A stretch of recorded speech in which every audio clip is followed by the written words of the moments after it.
What makes a great leader? What even makes an effective leader? I believe it's the culmination of experiences you get when you have opportunities to be a leader and taking in what you can from the good leaders and bad leaders that you have in your life. In chapter 10 of Communication for Business and Professions by Kelly Miller, we discuss a lot of leadership theories, behavioral theories, and different styles in leadership. Those, being able to recognize what leadership style you're taking and what you're experiencing is incredibly important to developing a strong base for leadership skills. So, I had, as I was moving through the ranks in the military, a sailor that was the same rank as me. His name was Sancho, and he did not follow the legitimate power or structural power of ranks that's so rigid in the military, and only went with referential power of people that he liked and respected. Sometimes that was based on expert because you had more experience with that piece of equipment or maintenance or administrative processes, but more often than not, it was just because he liked you.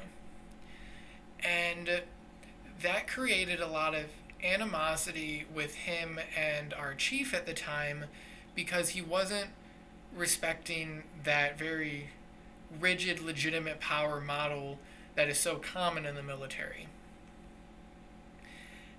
Looking back at it, being able to name those theories, I'm able to think about what our chief could have done better and how he could have addressed Sancho better, because like learning styles, like listening styles that we discussed in chapter 3, what works best for every individual when leading them is very unique.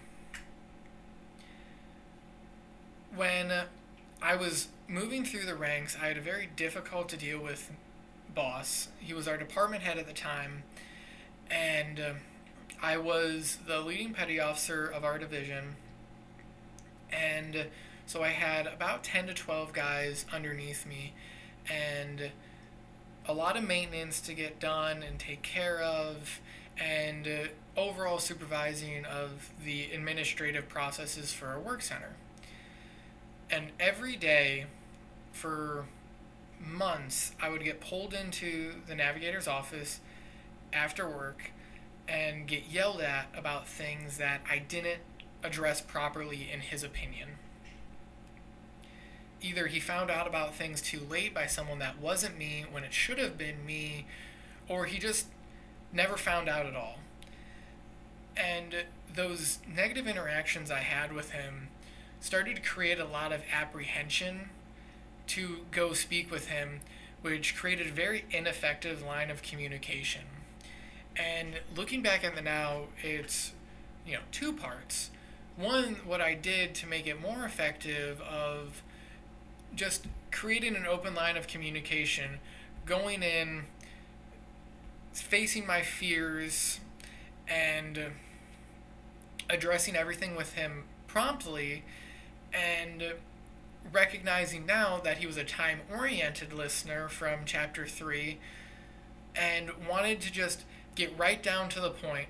He didn't want the story or what happened, just give him the context that he needs and what you need from him, and that's it. And then thinking about the apprehension that he created as a leader when with his personality and the traits that he was exhibiting.